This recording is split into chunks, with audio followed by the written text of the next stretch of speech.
Welcome back, delegates, from our brief refreshment break. This session 7 is the theme is people, parliaments, and we'll also, in the broader session, have government responses to the pandemic. But this particular part of the session is people and parliaments. Just to remind you that you can submit your questions during the session online, both from the website and from your conference app. This presentation is from the Honourable Lorna Harper.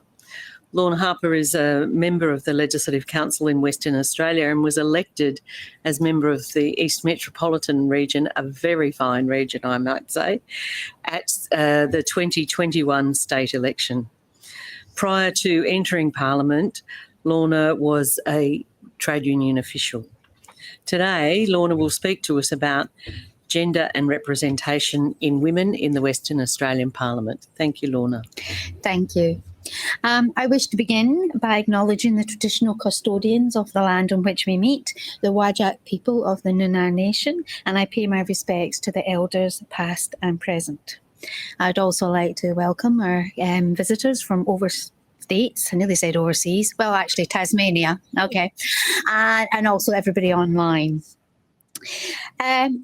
Comrades, it has been 100 years since the first female Edith Caron was elected, and one of the questions I looked at was how has gender and representation changed in your parliament over the last 100 years? And I'll say in short, by not enough. 114 women have been elected to the WA Parliament in 100 years, but in the first 50 years, only 4 women were elected. In the first 70 years, only 23 women were elected. It actually took 80 years to have 50 women elected. So we think that's actually not that long. In truth, representation of women in the WA Parliament has only changed significantly in the last 20 years.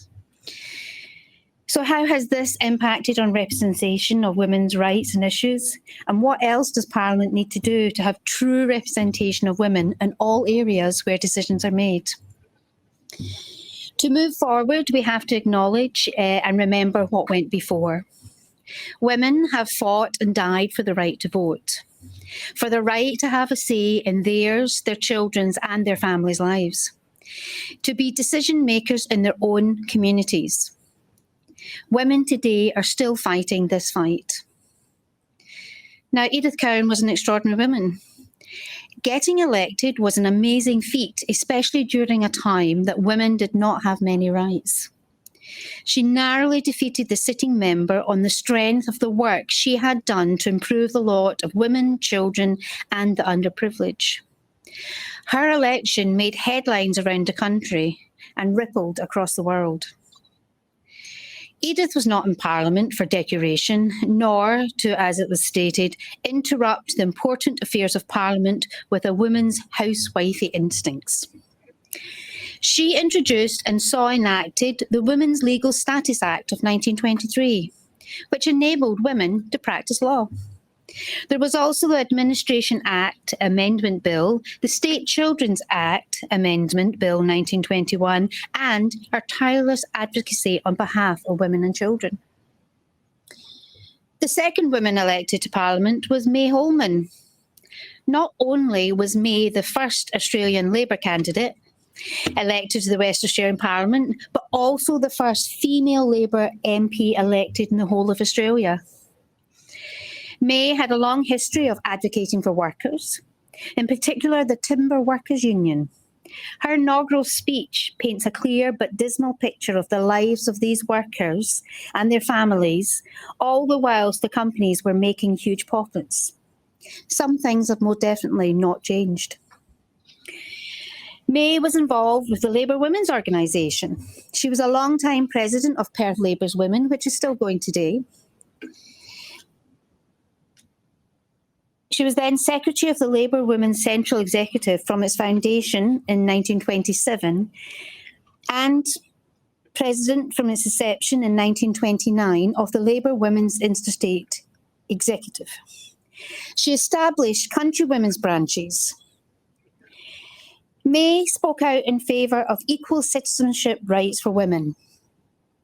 She supported raising the school leaving age to 16, child endowment, equal pay for men and women, and improving training and working conditions of female domestic service.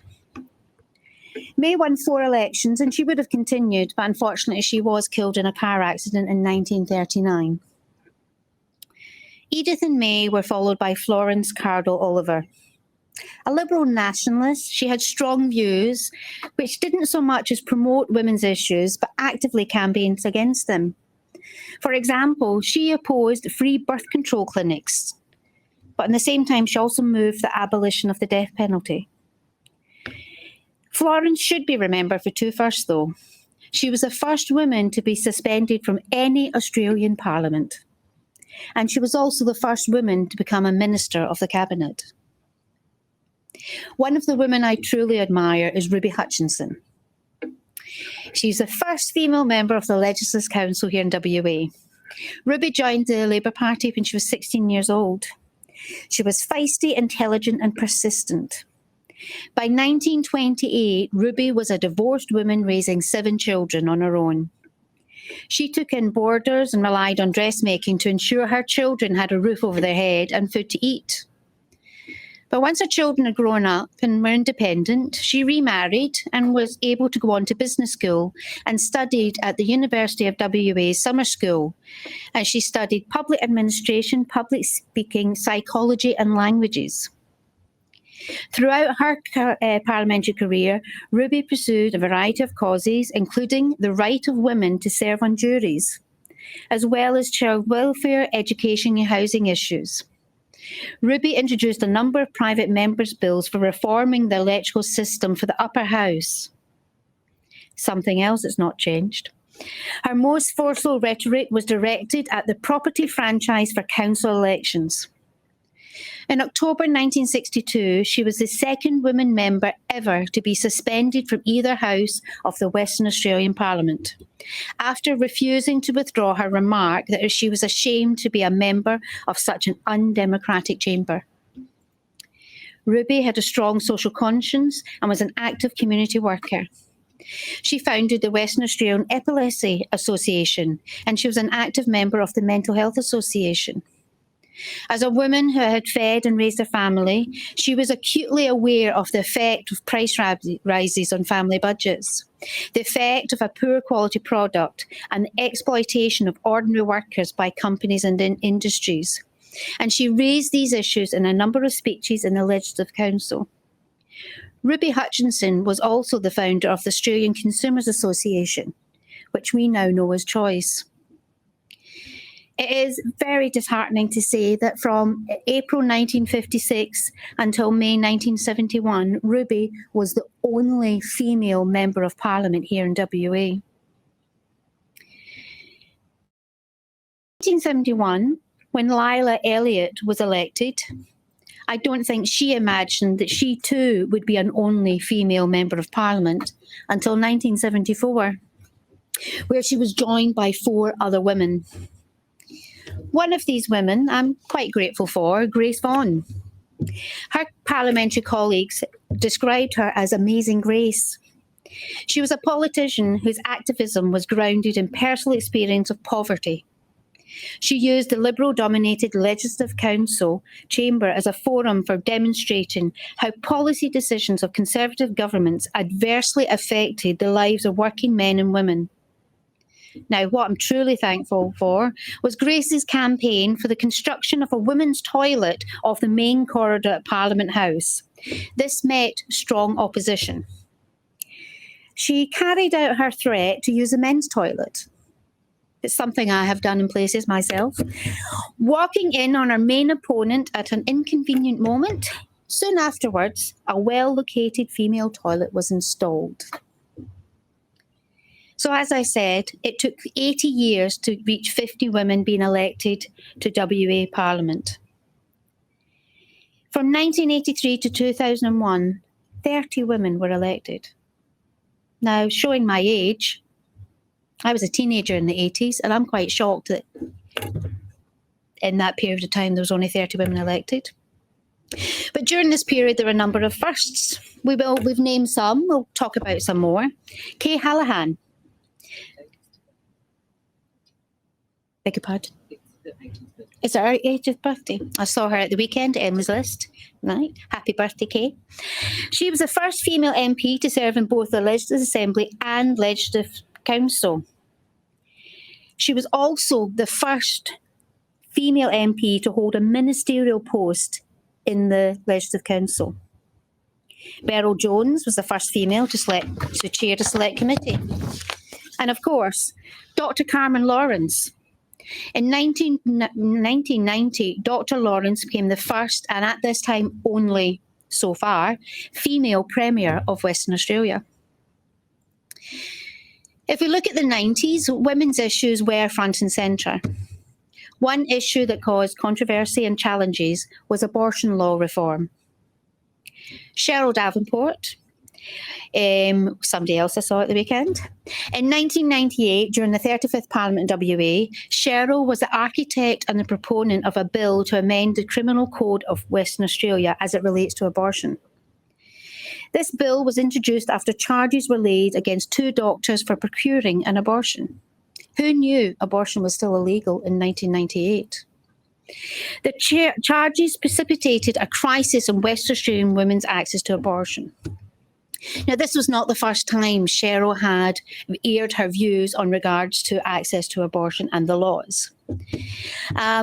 During her inaugural speech, she said that today I want to speak about a matter which is of great concern to the women and men of Western Australia. That is the question of abortion law reform.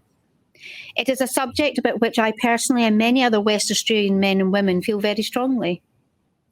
Few other proposed reforms in our social laws have the power to engender so much passion and emotion from the community. That was long before the voluntary assisted dying laws, of course. She realised that some of her parliamentary colleagues had issues with this, and she believed that they had the right to have their personal views. But she also believed strongly that it was necessary to reform the law as a matter of justice and equality for women. It took over 100 hours of debate in the committee stage and a number of amendments to get this bill passed. The bill passed in a parliament that had 22% representation by women and a legislative council that had 7 female members. A remarkable feat of determination by the Honourable Cheryl Davenport and her supporters. Now let's look at the last 20 years quickly. In the last century, there have been 39 women elected. There were 39 women elected to the Parliament of Western Australia. This century so far, we have had 75 women elected to the Western Australian Parliament. That, again, is a start. At the 2021 state election, there were 21 women newly elected, myself included. Just for the record, I am 109 on the list. They joined the 22 women who were re-elected. There are today more women in the Western Australian Parliament than there were elected in the whole of the last century. Now, already some of the firsts have been acknowledged, but let's just pick a couple. Caitlin Collins, the 100th woman to be elected. Michelle Roberts, the first female Speaker of the Legislative Assembly.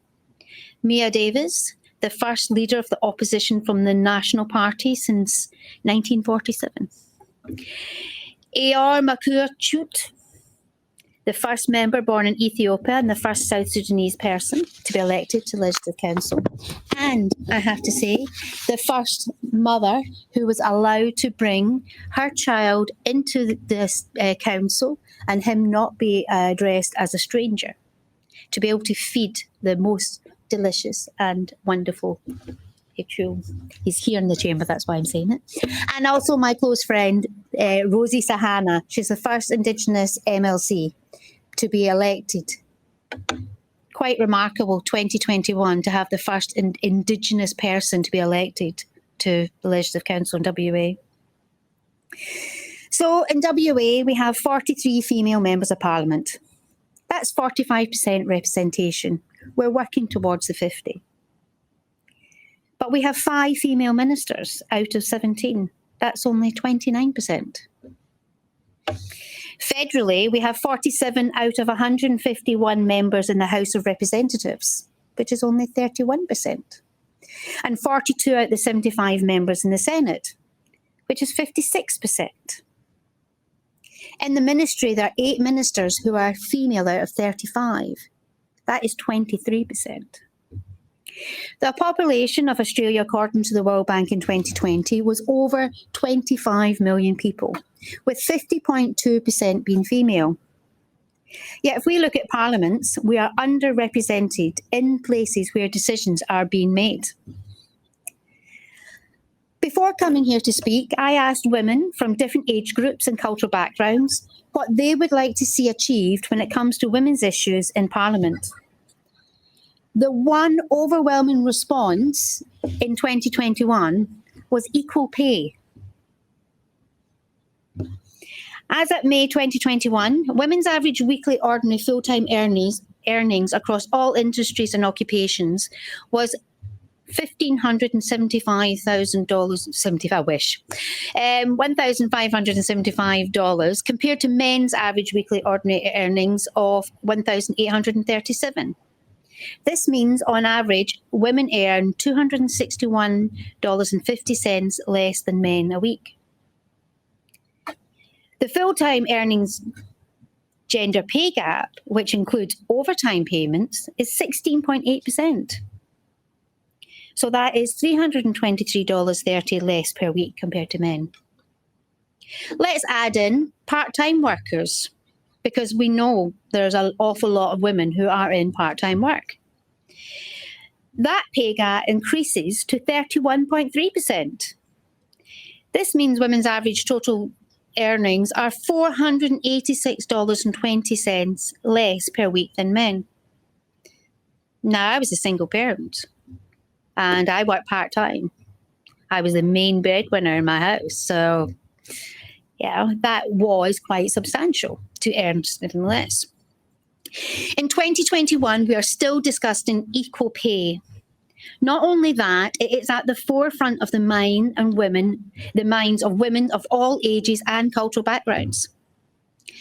In 1972, the ACAC ruling on the national wage and equal pay cases was that the principle of equal pay for work of equal value will be applied to all awards of the Commission. By equal pay for work of equal value, we mean the fixation of award wage rates by a consideration of the work performed, irrespective of the sex of the worker. In 2021, we know that's not quite happening. If we look at early childhood education and care, where over 90% of the employees are female, the wage for a Cert 3 qualified educator is over $3 per hour less than a person with a Cert 3 in bricklaying or construction. Bricklaying and construction are traditionally, but not always, male-dominated. Same level of qualifications, huge discrepancy in pay. There is no equal value there. Other areas that were mentioned: review of the Health Act regarding abortion. In 1998, Cheryl Davenport, they had to make concessions in order to get this bill passed. It's 2021. Time now for a review of the Health Act. Access to abortion services at public hospitals. It costs around $600 for a woman to access an abortion at a private centre. A lot of women don't have $600. What do those women do? Access to free sanitary products. Now, one thing I'm very proud of Scotland is that they have made it a law stating that sanitary products should be made available to all women. Now, this is not just free go to the shops. This is actually services, schools, councils must have a variety of products, including reusable products, available to women, and they must be discreet but not hidden. And nobody can ask why you need them or how many you need to take. It is a dignity that is not shared by women around the world. If you cannot afford sanitary products, then as every woman knows, it is not a good place to be. Universal access to early childhood education. Violence against women, attitudes to women. Superannuation. Now, we discuss part-time workers. We talk about women going on maternity leave. All these mean that women traditionally retire with less superannuation than a lot of men. Maternity and paternity leave to be paid to give men and women an opportunity to spend equal time at home with their children. We cannot rush forward with women's issues and women's cause and feminism without acknowledging the vital role that fathers also do play in the upbringing of their children. We should also give equal ability to men to spend time with their children. Homelessness. We all know that one of the biggest rise in homelessness is women in their 50s. Whose partners, they stayed at home to look after the children, had a little part-time job. Their partners traded them in for a newer, fresher model. All of a sudden, you're homeless, nowhere to live, can't afford to buy a place, rent a place. You're now homeless. The reduction in access to pap smears. Now, a lot of women don't realise that because of the Medicare changes, you can't go every year to have a pap smear. It's 5 years. Now, my daughter had an abnormal pap smear result, and she ended up in hospital having a colon biopsy. Of course, we have a history in our family of somebody dying, a young woman dying of cervical cancer. So, of course, it's forefront of our minds. And when she went to the doctor, they went, no, 5 years, or you have to pay. I said I'd pay. And also, we have to look at the accessibility to further education for regional and CALD women and the financial impact of this. Now, I've talked about women here in general. I deliberately haven't talked about the diversity and about the CALD backgrounds. Because, as we have learned from Colleen and Eeyore and from Pierre, as a white middle-aged woman, I should not be standing here telling my CALD background and people from a different background than me how we should be changing. I should be supporting them and be an ally to them and how they want to make the changes. But the changes, things we are talking about today are for all women and some men. If the Honourable Cheryl Davenport can achieve reform to the Criminal Code of Western Australia as it relates to abortion, with only 20% of women in the Legislative Council and 23% of women in the Assembly, think what we can achieve in WA with 41% in the Council and 47% in the Assembly. I haven't even mentioned menstrual and menopausal leave, by the way, but just drop that one in. We, as parliamentarians, have the opportunity to continue the path of Edith, Ruby, Grace and Cheryl. We as women need to stop being so polite and use our voices to make the changes. We need to be the decision makers. Let's be the decision makers. Thank you.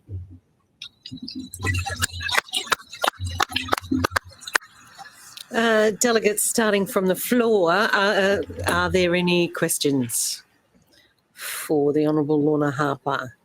Would you like to come to the table? Thank you. Thank you, and it was very interesting. And before I ask my question, just a statement about Tasmania. In our Legislative Council, of our 15 members, we have 9 women and 6 men. And I would have to say, in my time in Parliament, and I've been in State Parliament before Local Council since 2011, and we are treated extremely respectfully. There's never been any issues, and I'm sure Michelle's probably much the same, but or maybe the lower house is a little bit different. Well, your house is probably not quite, and I think Nigel could affirm that our house is certainly a different place. But the females in our house are treated with great respect, and in our government, obviously, we've had a female premier, we've had a female president, and a female speaker. So we are certainly very well represented, and I think at the moment we've got 4 female ministers and 5 male ministers. So it's pretty well balanced. But just my question with regard to, you were talking about average full-time earnings, and I was interested when you were saying about some of the trades. And I guess my question is, the difference, if they've got the same qualifications, I'm just wondering, I can't see how anyone with the requirements we have now, if someone has the same qualification, how they could actually be paid differently, unless it comes down to times of service or years of service, perhaps that makes a difference. It's an interesting one. And the other one, of course, is the question with regard to the average weekly earnings. Obviously, to me, or looking at it, and you might sort of answer this, that there are a lot of different positions. So it's really hard to say an average earning for a male and a female when obviously the positions they're doing would be very different.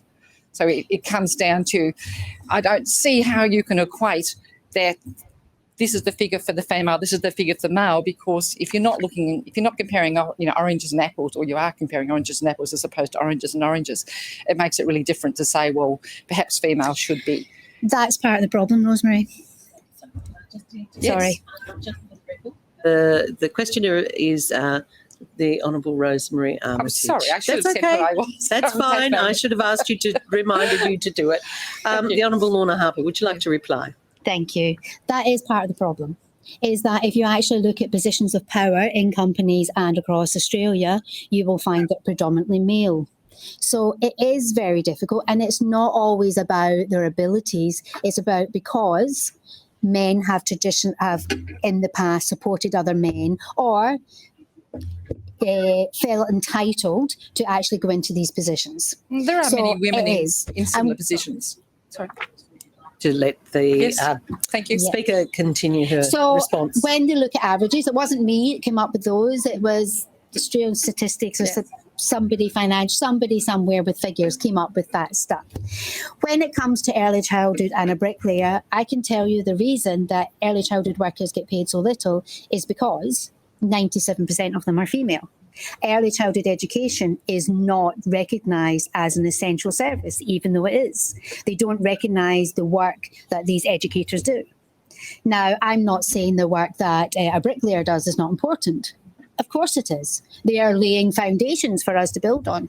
But so are early childhood educators. Our early childhood educators are in charge of our future generations, yet they do not get recognised and they get paid a pittance. And you will find that in the majority of industries where they're predominantly female, they get paid less money because women are still not respected or held as equals across majority of Australia. Now, congratulations, Tasmania, that's fantastic.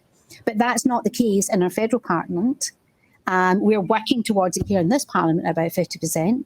But this also includes 50% women in winnable seats, not just the low down the list. It's systemic, and it's something we all have to change as leaders across the whole of Australia. And it might not change this year, but we need to be out there and show young women that are coming through that it is possible and lead the way, just like Edith and Grace and Ruby did. Thanks, very sorry.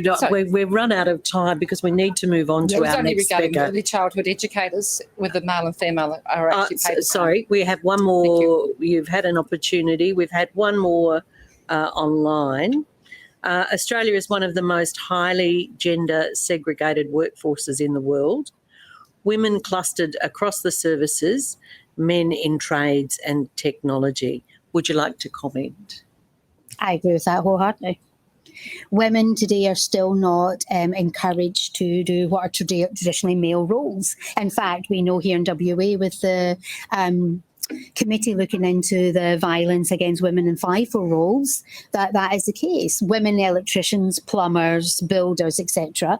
are looked down upon and are disrespected in terrible ways. Rosemary stated, and she's treated with respect in Parliament. I'm treated with respect. I think all people should be treated with respect, but some of my male colleagues still make comments that I find highly offensive. Being me, I do call them on it, but they don't realise they're being offensive or that what they're saying is patronising. It's because of how systemically it was accepted. These are the challenges we have. Thank you very much, the Honourable Lorna Harper. I'll allow one more question, then we do need to move on. If you'd like to come to the table and state your name. Thank you. Sandra Carr, member for the Agricultural Region in Western Australia. I did find it quite interesting that Tasmania has a significant representation of women in members, and yet in their cabinet they still are disproportionately male, 5 to 4. It's a small disproportion, but given the weighting in the other direction, in the let's call them more lowly, the members and the backbenchers, it seems to raise a question mark for me, and it seems to support what you're saying. And I'm wondering a couple of things. That given things like data gaps, for example, you talked about trades, and I remember reading in part of my research from my speech that even something as simple as a house brick is made to the size that suits the larger male hand as opposed to women. There's lots of ways that our entire society is structured to keep, intentionally or not, keep women out of some of those higher earning sort of roles, or that have unintentionally been structured to do that. And I'm thinking that perhaps leadership is often the same, because it comes with a lot of preconceptions about who leads and what capacity and what sort of characteristics that we can create for women. So I'm asking really, what can we do to ensure that women are elevated to those leadership roles and we do start to address that disparity between earnings? Briefly, Honourable Member, if you wouldn't mind. Very briefly, I'll say I agree with you wholeheartedly, Sandra. What we can do is to stop being so polite about it, stop being quiet, and actually stand up and speak out. You talk about these disparities, even in this chamber. Now, fair enough, we need to have things that are average. I'm short, I'm quite petite. I can't reach the desk properly. Why is that? That shouldn't be an issue. As women, we sit quietly by and we are polite. Well, let's stop being polite. Let's make sure we're loud, we're proud, and let's keep pushing those boundaries to ensure that women in the future can continue on these fights. Thank you very much, Honourable Member. Please join me in thanking the Honourable Lorna Harper.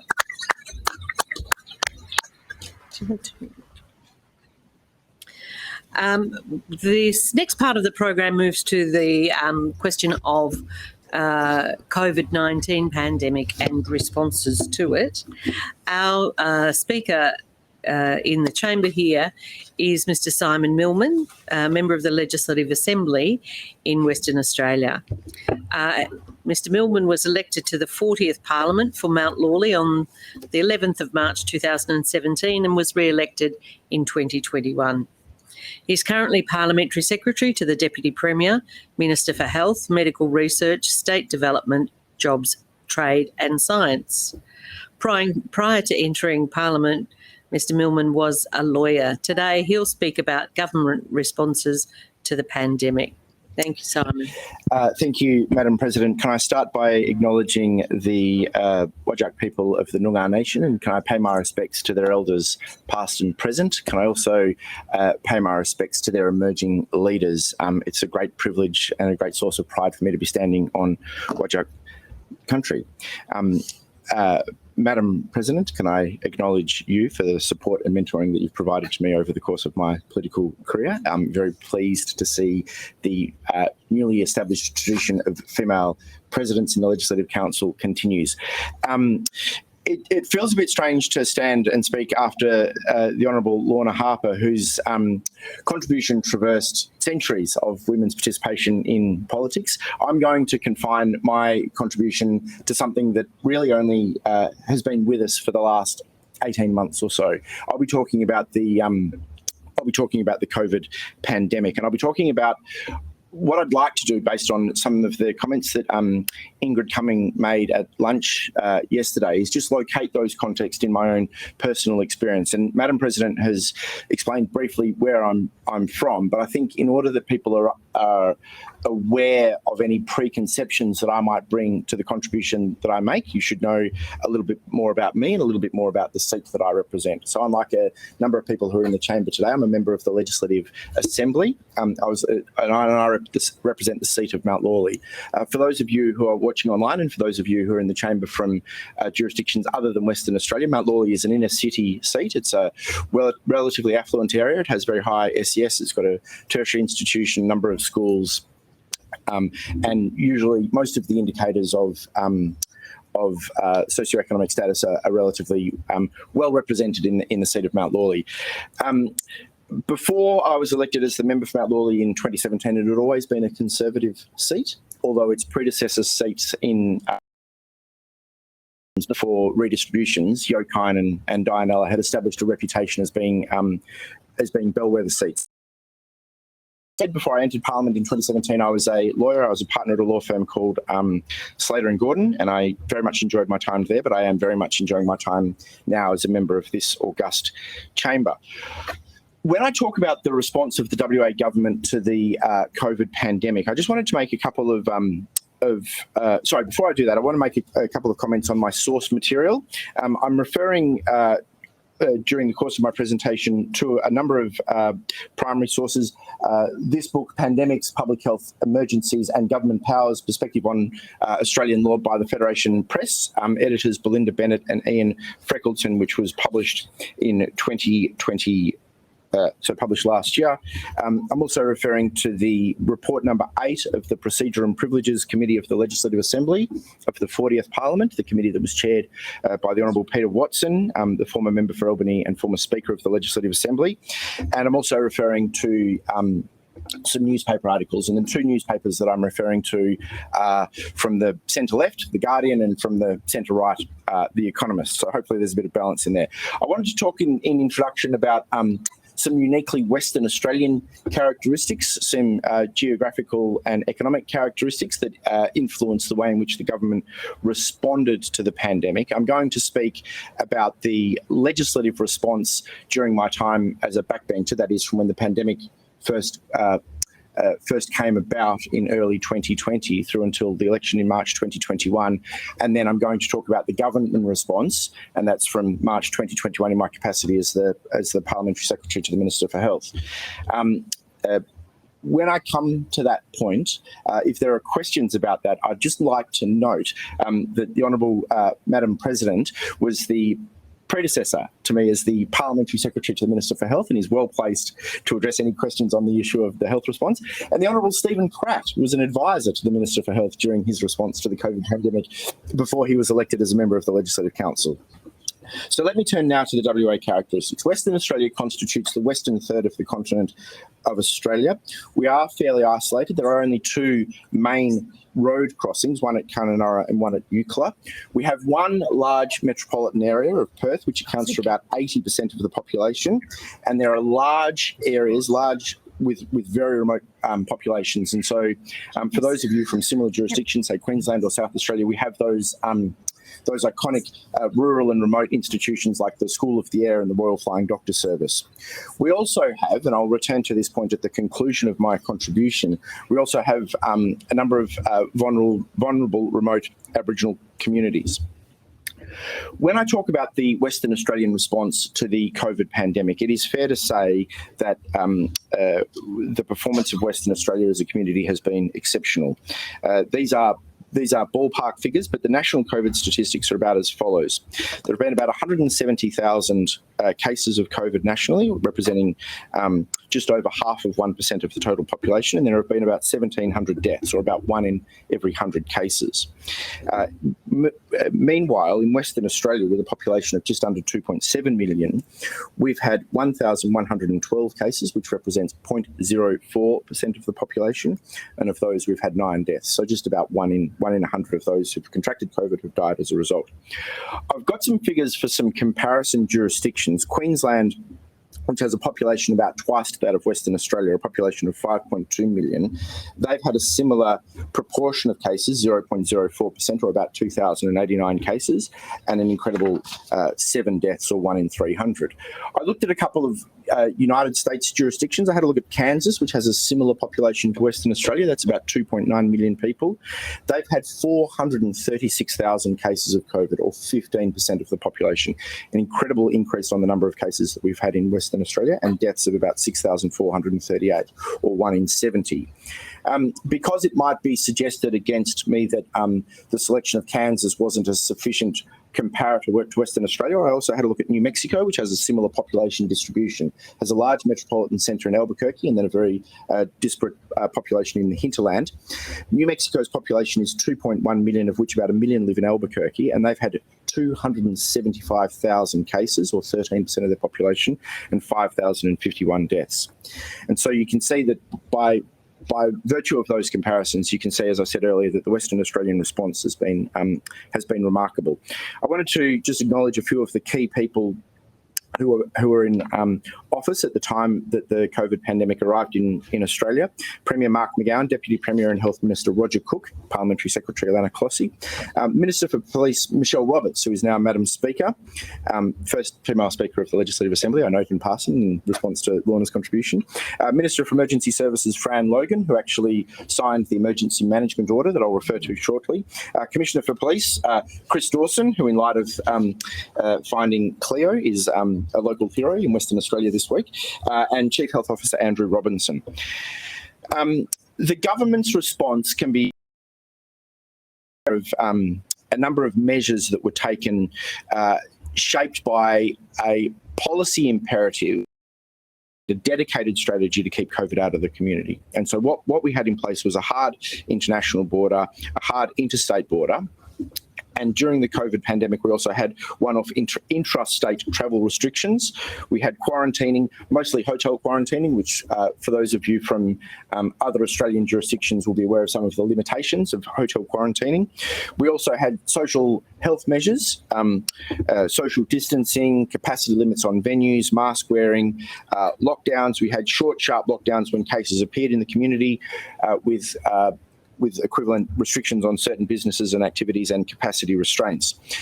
These measures combined to ensure that we had very little community transmission. It's fair to say that during the course of the pandemic, there were three main challenges that we faced, I think. I thought one of them was the effectiveness of our quarantine operation. The second, which I'll come to when I talk about the government's response since the election, is the vaccine rollout. And the third challenge I'll just describe as Clive Palmer. Now, in terms of the public's view of the response, I wanted to frame this part of my contribution by referring to the reciprocity that I saw was clearly evident in the way in which the Western Australian community responded to the measures that were put in place by the state government, by the WA state government.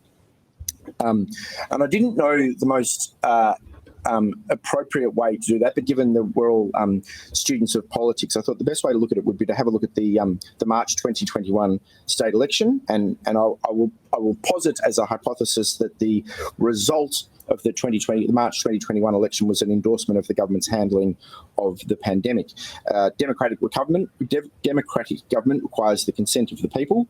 US Declaration of Independence, we hold these truths to be self-evident, that all men are created equal, that they are endowed by their creator with certain unalienable rights, and that to secure these rights, governments are instituted deriving their just powers from the consent of the governed, or the Universal Declaration of Human Rights. Article 21 of the United Nations Universal Declaration states that the will of the people shall be the basis for the authority of the government. So firstly, the McGowan government's handling of the COVID pandemic was squarely an issue at the time of the election in 2021. And I'll just pause here to refer to the article from The Guardian by Carla Wahlquist, Gospel According to Mark. I'm quoting from the article: "The decision that cemented Mark McGowan's extraordinary popularity came 3 weeks into the coronavirus pandemic. On the 2nd of April 2020, when the Ruby Princess outbreak was reaching its peak and Australia recorded its 24th death from COVID-19, the Premier announced that he would introduce a hard border banning all travel into Western Australia, with limited exceptions turning the state, quote, into its own island within an island, our own country. The The border was criticised outside WA, but that seemed to only increase its popularity within the state. WA had recorded relatively few cases of COVID-19, and most had been imported via the Ruby Princess and other cruise ships. By closing the bulkhead door, WA was able to make a swift return to normal life. And with the exception of a 5-day lockdown this month, that's February 2021, during which Perth residents became one of the last groups in the world to scramble to buy face masks, normality has reigned. Visiting Perth from the eastern seaboard is like stepping into 2019. Nightclubs are open, handshakes are back. Western Australians know how fortunate they are to be living in this alternative reality, and will tell you they have Mark McGowan to thank. So the context in which the election was fought was clearly on the government's response to the COVID pandemic. The Economist on the 1st of May 2021 published an article under the headline, "For many Australians, quarantine cannot be too tough." And in this article, I just wanted to refer to one paragraph in this article, where the authors say, "But voters back the fiercest isolationists," in the context of talking about border closures. Mr McGowan declared Western Australia, quote, "an island within an island" when the pandemic started, and cut it off from the rest of the continent for most of last year. He is so popular that his opponent conceded a recent state election weeks before the first vote was cast. Now, I would make 2 comments on that. Firstly, I think that's accurate, but secondly, I think it's remarkable that the context of the Western Australian state election was so noteworthy that it was published in The Economist. So we have a situation where squarely an issue before the state election, the issue of the government's response to the COVID pandemic is high on the agenda. And what transpired was that the Labor Party won an unprecedented 53 out of 57 seats in the Legislative Assembly and 22 out of 36 members of the Legislative Council. Now, I think, hopefully, that notwithstanding I've traversed partisan subject matter, I don't think that any of that is particularly an issue. Listening to debates in this chamber, it's often been put that the government's response to the COVID pandemic was a relevant factor in determining what the final result of the election was. I note, just in passing, and perhaps hopefully not too facetiously, that the No Mandatory Vaccine Party only recorded 23,178 votes, or 1.64% of the vote in the Legislative Assembly, and an even lower 16,094 votes, or 1.12% of the vote in the Legislative Council. And I make this point for some comments that I'm going to make shortly. I would like to turn now to the response of the Western Australian Legislative Assembly to the challenges that were presented by COVID. And I would like to acknowledge the work of Peter Watson and the other members of the Procedure and Privileges Committee of the 40th Parliament, Lisa Baker, Peter Katsambanis, Kevin Michelle and Peter Rundle, all of whom, with the exception of Mr Katsambanis, continue to serve in the 41st Parliament. In the chair's forward to this report, Peter Watson noted as follows: "In my 19 years as a member of the Legislative Assembly, including the last 4 years as Speaker, I have not seen such a high degree of cooperation between members and parties. It has been extremely heartening to see the good faith negotiations, compromises and accommodations as members worked together to keep the Assembly sitting, often very late into the night, if not early into the following morning, so that COVID-19 related legislation that was so critical to our state's response to the pandemic could be introduced, considered and passed." Mr Watson goes on to state, "I note with quiet pride that the Parliament of Western Australia was the only parliament in Australia which not only kept to its original 2020 sitting schedule in the initial stages of the pandemic, but actually added sitting days into the schedule." The way the work of the Legislative Assembly unfolded was this. On the 11th of February 2020, the Legislative Assembly met for the first time following the summer recess. At the commencement of the proceedings, the Premier, the Honourable Mark McGowan, acknowledged the bushfires which had ravaged large swathes of Australia over the summer and which for months had been a dominant news item nationally and on a number of occasions internationally. The Premier then turned to the other subject which increasingly had been receiving news coverage, the emerging global challenge of the novel coronavirus. In his statement, the Premier acknowledged community concerns, but reassured Western Australians. However, by the end of the following month, Western Australia had recorded 364 cases of novel coronavirus, and 2 deaths, and was operating under a state of emergency in a continent that was in lockdown.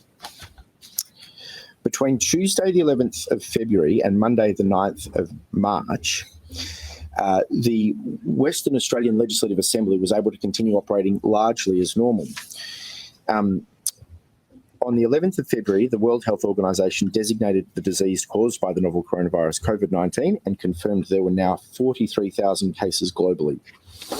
On the Sunday, the 1st of March, 2020, more than 150,000 Western Australians lined the 10-kilometre stretch of Canning Highway for the Perth Festival's Highway to Hell AC/DC tribute concert.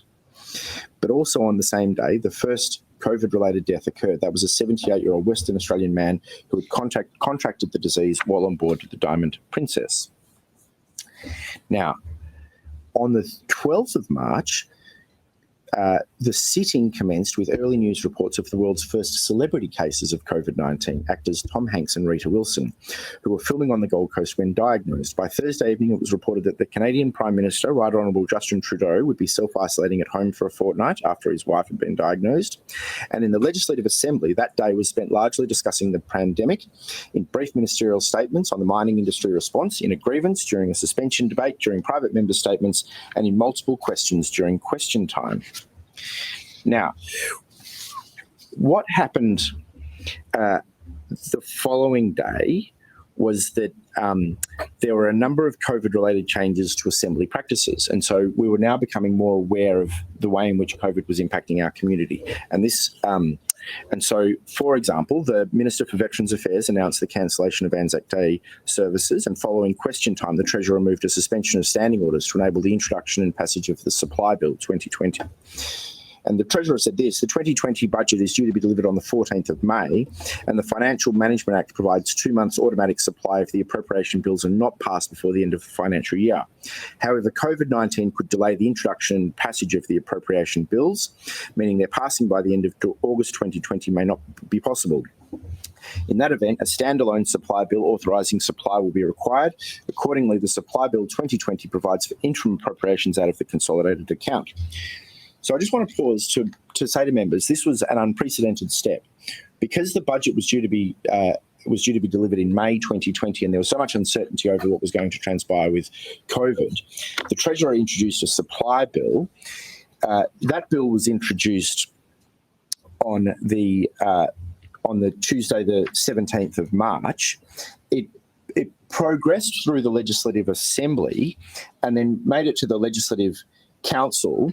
And then on the 18th of March, so the next day, following question time in which the majority of questions related to the virus, and the week's MPI was on the COVID-19 pandemic, proceedings concluded. This is the next day. Proceedings concluded with a message from the Legislative Council advising that it had passed the Supply Bill 2020. Now, for a first-term backbencher watching Parliament in action, this was an incredible unfolding of events. We'd seen legislation that had passed the Legislative Assembly, gone up to the Legislative Council, and by the following day it had been returned with a message from the Legislative Council to say that it had been passed. Now, there were a number of other pieces of COVID legislation. I won't go through too much more detail, but I just wanted to highlight some of the other pieces of COVID legislation that the government introduced in order to deal with the circumstances that were created by the pandemic: the Emergency Management Amendment COVID-19 Response Bill, the Guardianship and Administration Amendment Medical Research Bill, the Lotteries Commission Amendment COVID-19 Response Bill, the Residential Tenancies and Commercial Tenancies COVID-19 Response Bills, the Workers' Compensation and Injury Management COVID-19 Response Bill, the Public Health COVID-19 Response Bill, the COVID-19 Response and Economic Recovery Omnibus Bill, and the Payroll Tax Relief COVID-19 Response Amendment Bill.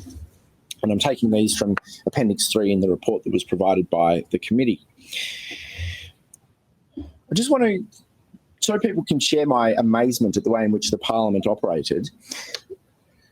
The Emergency Management Bill was introduced on the 31st of March, passed on the 31st of March, introduced into the Council on the 1st of April, and agreed to by the Council on the 2nd of April. Guardianship and Administration, introduced on the 1st of April, Council passed 2nd of April. That's the entire process between when it was introduced in the Legislative Assembly and when it was passed by the Legislative Council was less than 2 days. The Lotteries Commission introduced on the 15th of April, Assembly third read on the 15th of April, Council first read on the 16th of April, Council third read on the 16th of April, Council amendments agreed to by the Assembly, 16th of April, 1 day. residential and commercial tenancies, both introduced on the 16th of April. Both Assembly third read on the 16th of April, Council first read on the 17th of April, Council third read on the 17th of April, and Council amendments agreed to by the Assembly on the 20th of April. The Public Health Amendment COVID-19 response, introduced on the 11th of August, finally passed on the 19th of August, and the payroll tax relief, introduced on the 15th of October, passed on the 22nd of October. So all of those pieces of legislation which have been passed by the Legislative Assembly, passed by the Legislative Council, and for whom all of the amendments were agreed to by the Legislative Assembly, had passed within 7 days, and some of them had even passed within 2 days or 48 hours. So an incredible testament to the work of the WA Parliament in dealing with COVID-19. I'm just conscious of time and I'm taking longer than I thought I would take. What I'd like to do next is just to turn over to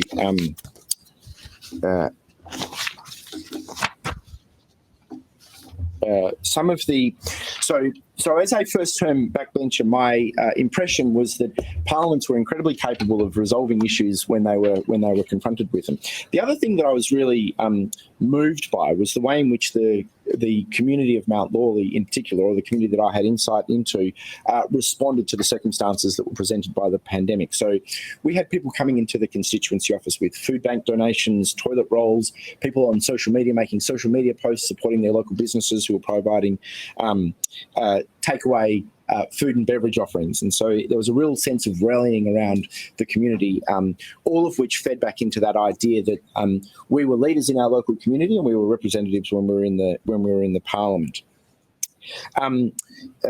Then I'll skip over, because I've gone for much longer than I thought I would. I'll skip over the Palmer High Court case, because I think that's well known to everybody. And I just wanted to talk about vaccine mandates, and I wanted to talk about one quite concerning development that the main challenge now facing the Western Australian government is ensuring that we get as many people vaccinated as possible, and that's taken front and centre as a public health initiative.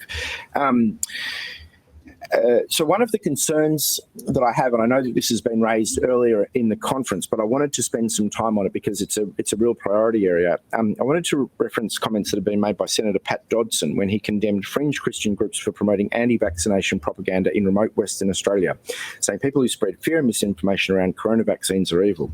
The WA Senator has called on religious leaders of all faiths to condemn the rogue groups, saying they are people whose religious bent in life seems to be propagating mistruths about the vaccine and creating fear and hesitancy.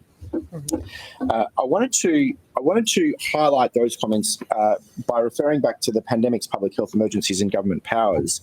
The article in this book, written by Fiona Stanley, Marcia Langton, Sandra Eads and James Wards, is titled First Nations Health During COVID-19 Pandemic, Reversing the Gap. And this is, why are our First Nations people at high risk? There are many reasons for concern about how COVID-19 would impact on the First Nations populations in Australia.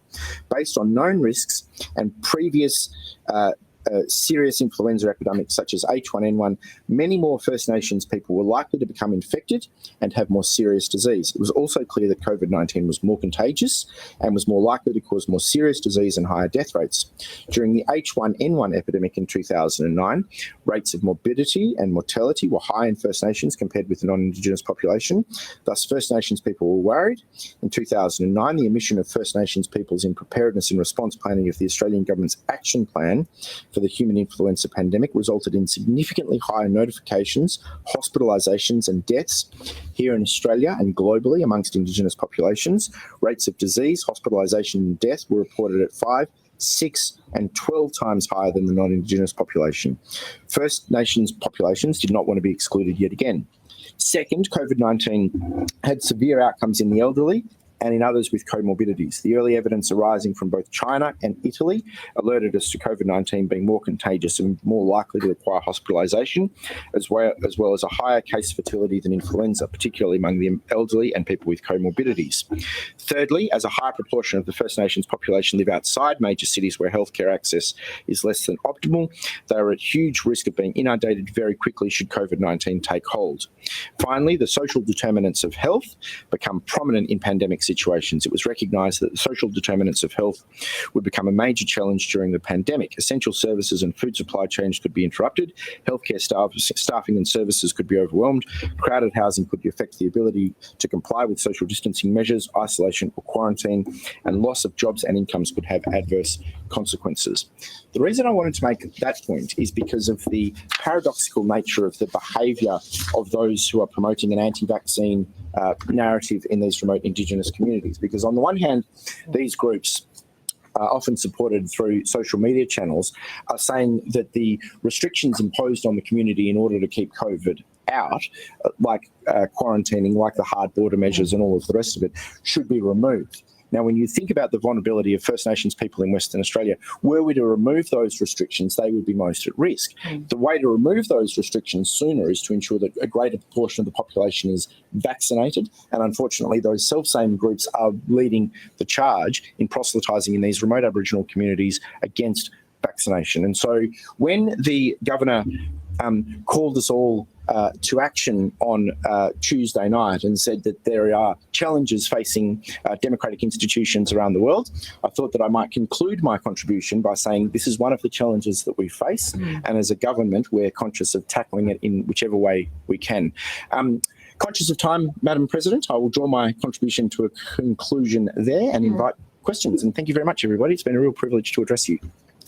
Thank you, Simon, and you've traversed a wide range of issues in a very brief time. Typically got across the brief very quickly. Members from the floor, are there any questions? Yep. Would you like to come to the table and say your name? Jackie Jarvis, Western Australia. Simon, thank you for that. It seems amazing that 2020 almost seems like so far long ago that I'm having trouble remembering when we were actually in lockdown and when we weren't. But obviously in 2020 I wasn't a Member of Parliament. I'm interested to understand Parliament sitting over that first lockdown period when the state first went into lockdown, and particularly with the fact that we had very strict regional borders in that people from the southwest couldn't travel, or other regions couldn't travel to Perth. Did that impact sitting? Yes. So one of the thank you.